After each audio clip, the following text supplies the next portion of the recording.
Sir నమస్కారం sir. నమస్తే అండి. Sir Tollywood choreographer Krishna master POCSO case కింద గచ్చిబౌలి పోలీసులు అయితే బెంగుళూరు వెళ్లి మరి అరెస్ట్ చేయడం జరిగింది సార్. అంటే ఏదో కేసుకు సంబంధించి అయితే ఈ అరెస్ట్ అయితే మనం చూస్తున్నాం. సో ఇతను టాలీవుడ్ లో కొన్ని స్టార్ హీరో సినిమాలో కొరియోగ్రఫీ చేశారు. అలాగే చాలా షోలలో కూడా పార్టిసిపేట్ చేస్తారు. సో మంచి గుర్తింపు అయితే ఉంది. సో అటువంటిది మళ్ళీ పోక్సో కేసు కింద అరెస్ట్ అవ్వడం ఇప్పుడు చర్చనీయాంశంగా మారిపోయింది. అంటే రీసెంట్ గానే జానీ మాస్టర్ గారి ఇష్యూ చూసాం మనం. సో దాంతో దీన్ని కంపేర్ చేస్తున్నారు. అసలు ఏం జరిగింది కృష్ణ మాస్టర్ ఇష్యూలో, అసలు దీని గురించి మీరేం చెప్తారు సార్? జానీ మాస్టర్ కేసు వేరు. అది అతనితో పాటు కొరియోగ్రాఫర్ గా ఉన్న అమ్మాయితో ఎఫ్ఐఆర్ చేయటము, దానికి సంబంధించి ఆ అమ్మాయి కంప్లైంట్ చేయటం. ఓకే.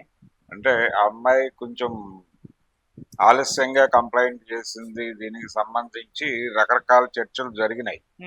అంటే కనీసం అతని వైపు ఒక ఆర్గ్యుమెంట్ బిల్డ్ చేయటానికి అతని వైపు వీళ్ళు ప్రయత్నం చేయటం అది వేరు. అసలు టోటల్ గా కేసు ఆ గొడవ వేరు. ఆయన స్ట్రైచర్ కూడా వేరు, ఇతని స్ట్రైచర్ వేరు.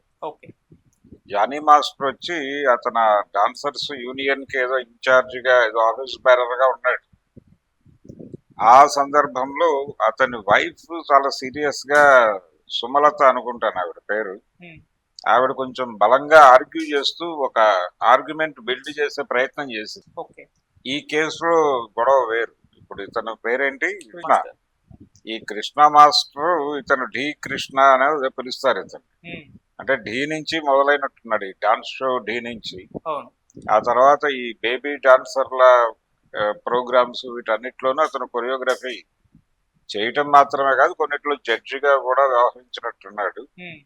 అయితే సెట్స్ లోను లేకపోతే ఈ డాన్స్ షోస్ లోను మూమెంట్స్ ఇచ్చేటప్పుడు అవతల ఆర్టిస్టులు అంటే ఫీమేల్ కొరియోగ్రాఫర్స్ తోనూ లేకపోతే ఫీమేల్ డాన్సర్స్ తోనూ వ్యవహరించేటప్పుడు కూడా కొంచెం ఇబ్బందికరంగా వ్యవహరిస్తాడు ఇతను అనే కంప్లైంట్ ఆల్రెడీ మార్కెట్లో ఉంది.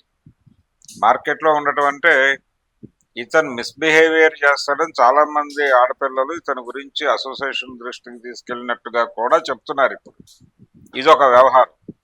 అయితే ప్రజెంట్ కేసు, ఇప్పుడు అతని మీద కేసు పెట్టిన అమ్మాయి ఇతని వైఫ్ కాదు. అంటే ఇతను వివాహేతర సంబంధం నెరుపుతున్నాడు ఆవిడతో. ఆవిడకి ఆల్రెడీ ఒక మ్యారేజ్ అయ్యి ఉంది. ఒక వివాహితతో ఈయన వివాహేతర సంబంధం నడుపుతున్నాడు. ఆ నడుపుతున్న క్రమంలో ఆవిడకు ఒక డాటర్ ఉంది. ఆ డాటర్ మీద కూడా ఇతను లైంగిక వేధింపులకు పాల్పడ్డాడు అనేది కేసు. ఆవిడ పెట్టింది కేసు. ఏ మహిళతో అయితే ఇతను ఎఫ్ఐఆర్ నడుపుతున్నాడో ఆవిడే వెళ్ళి నా డాటర్ జోలికి కూడా ఇతను వస్తున్నాడు అని చెప్పి కంప్లైంట్ చేయటం అనేది కథలో ఒక మెలిక, ఒక ట్విస్ట్.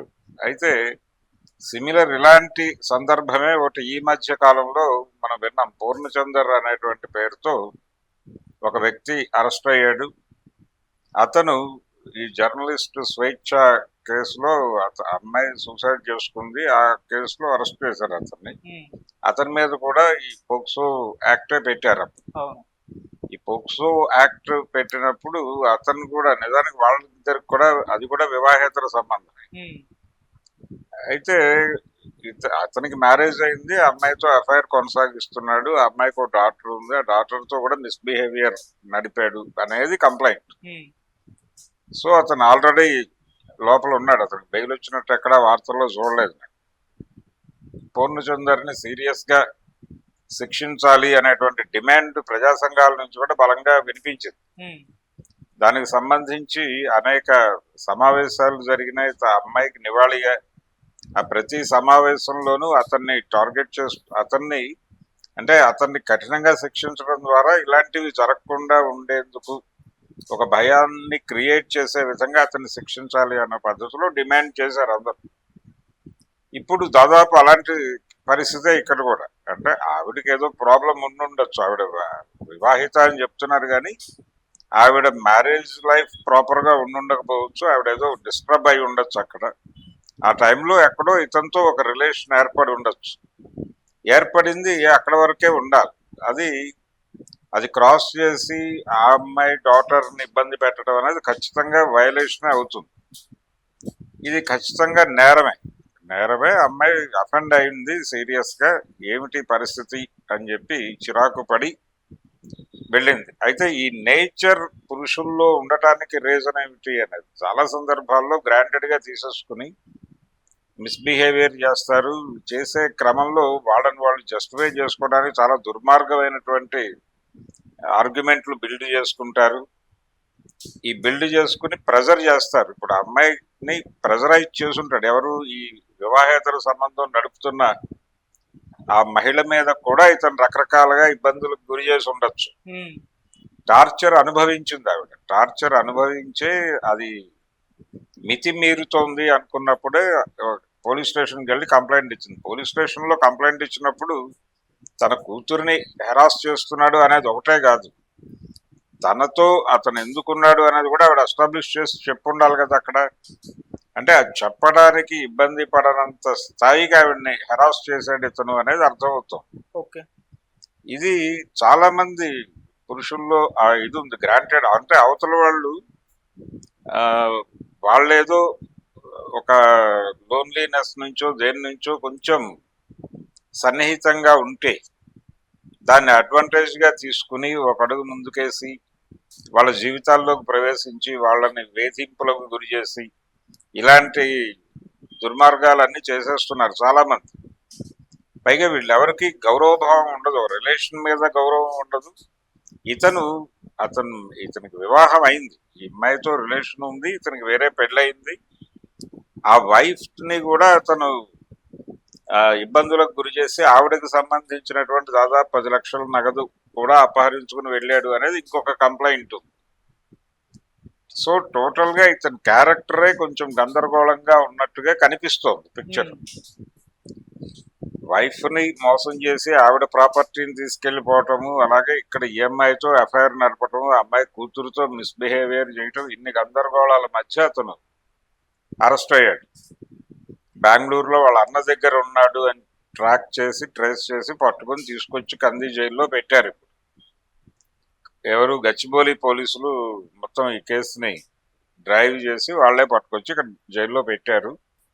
అయితే ఇక్కడ కండిషన్ అండ్ కోర్టు ఏ దృష్టితో చూడాలి ఇలాంటి కేసులు అంటే కొంచెం సీరియస్ గా పట్టించుకోవాల్సినటువంటి సందర్భం.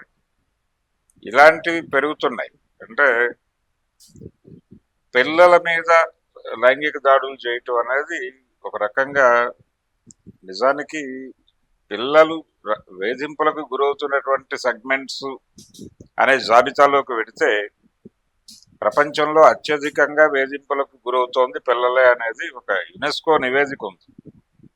అది రకరకాల అణచివేతలు నడుస్తుంటాయి. వాళ్ళ మీద క్రమశిక్షణ పేరుతో టీచర్లు కొడతారు, తల్లిదండ్రులు మిస్బిహేవియర్ చేస్తారు, వాళ్ళు మేము చెప్పిన మాట వినటం లేదు అని చెప్పేసి మా అభిప్రాయాలకు భిన్నంగా ఉన్నారని దాడులు చేస్తారు. మధ్యలో ఇలాంటి వాళ్ళ లైంగిక దాడులు, ఇలా ఇవన్నీ వాళ్ళ మనసుల్లో చాలా వాళ్ళ మెంటల్ స్టేటస్ ను డిస్టర్బ్ చేసేటువంటి పనులు. ఇది కేవలం వీళ్ళ ఆనందం కోసం చేసే పని. వాళ్ళని ఫిజికల్ గా హర్ట్ చేయటం కాదు, సైకలాజికల్ గా కూడా హర్ట్ చేసి వాళ్ళని రకరకాల వాళ్ళ భవిష్యత్తును నాశనం చేసినట్టే. వాళ్ళు పెరిగిన తర్వాత ఈ ఫియర్ వాళ్ళ బ్రెయిన్స్ లో రకరకాల డీవియేషన్స్ కి దారితీసి సైకలాజికల్ గా వాళ్ళు పేషెంట్లుగా మారుతారు. అది వీళ్ళకి అర్థం కాదు. వాళ్ళ భవిష్యత్తును కూడా నాశనం చేస్తారు. ఆ హక్కు ఎవరిచ్చారు వీళ్ళకి అనేది పైగా దొంగ మార్గంలో జరిగేటువంటి ఒక నీచమైన కార్యక్రమం. ఇది చాలా మంది, అంటే ఇప్పుడు మనకు పర్టికులర్ గా ఈ కేసుల్లో కనిపిస్తోంది, విజిబుల్ గా తెలిసింది. తెలియని కేసులు వందలాది వేలాది ఉన్నాయి. ఇప్పుడు ఈ మధ్య ఈ గుడ్ టచ్ బ్యాడ్ టచ్ అనే టాపిక్ ఒకటి నడుస్తోంది. అంటే పిల్లల మీద లైంగిక వేధింపులు టీచర్ స్థాయిలో జరుగుతోంది. అంటే స్కూల్లో ఉపాధ్యాయులు వాళ్ళ వైపు నుంచి జరుగుతోంది. ఇలా రకరకాల వ్యవహారాలు ఉన్నాయి దీనిలో. అంటే మిస్బిహేవియర్ అనేది ఒక చాలా ఇబ్బందికరమైనటువంటి పరిస్థితుల్లో నడుస్తుంది. ఇది సంస్కారహీనత మాత్రమే కాదు, పర్సనల్ గా తన పరిధి ఏమిటి అని తెలుసుకోకుండా అవతల వాళ్ళ ప్రైవసీని ఇబ్బంది పెడుతూ వాళ్ళ జోన్లోకి ఎంటర్ అయిపోయి వాళ్ళ మీద జులుం చేయటం, ఇది ఎవరికి చెప్పుకోలేరు అనేటువంటి ఒక లీనియన్స్ తీసుకుని ఓవర్ యాక్షన్ చేయటం. ఒకవేళ అంటే నేను అలా ఆ దృష్టితో కాదు, ప్రేమగా దగ్గరకు తీసుకున్నాను అని చెప్తారు వీళ్ళు మళ్ళీ. ఇది వాళ్ళు ఇప్పుడు రేపు ఇతను కూడా ఆర్గ్యుమెంట్ చేయొచ్చు కోర్టులో.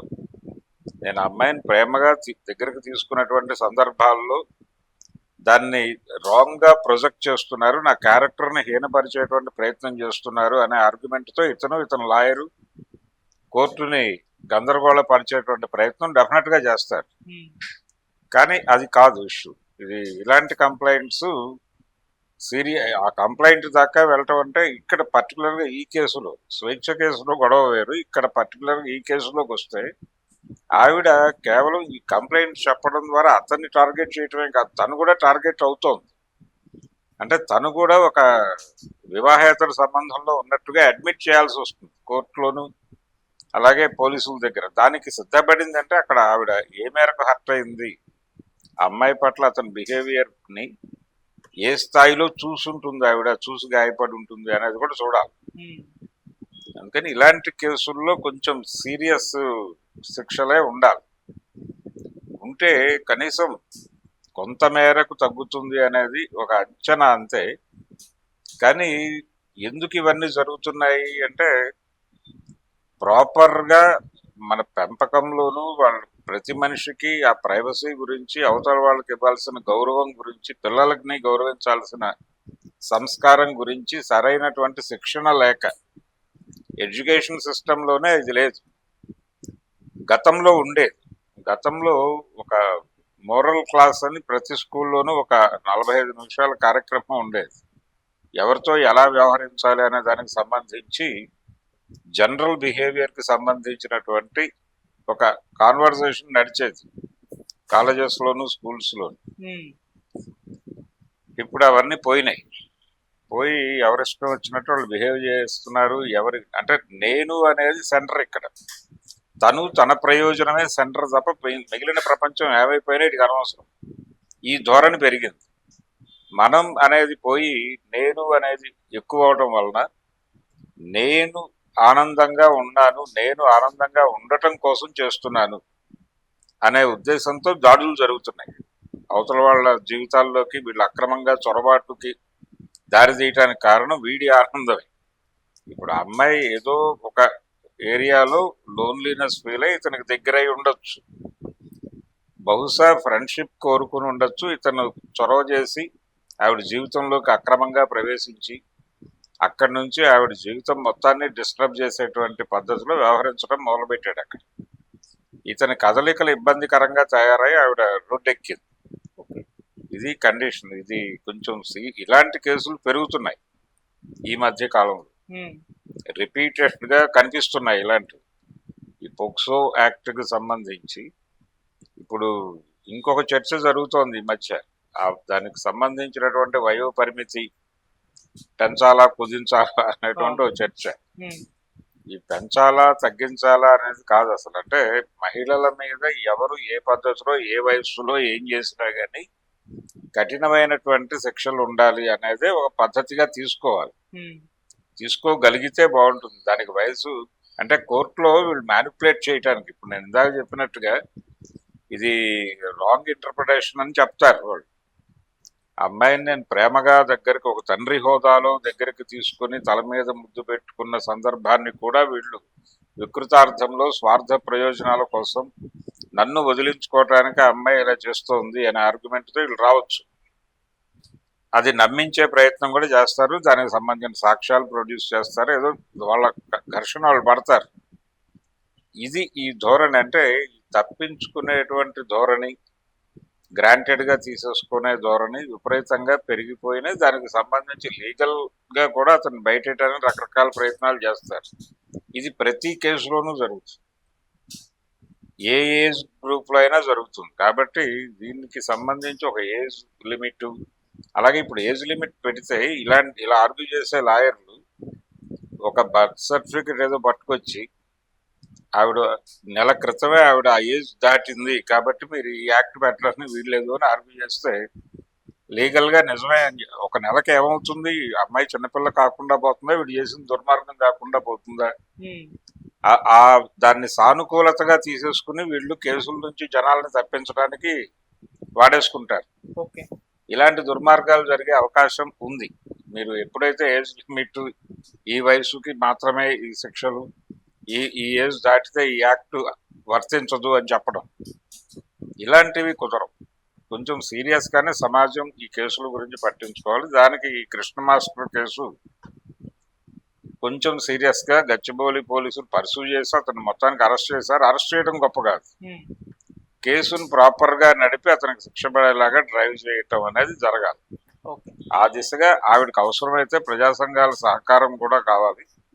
అది తీసుకుని ఆ కేసును ప్రాపర్ గా నడపాలి. Okay. Thank you so much. Thank you.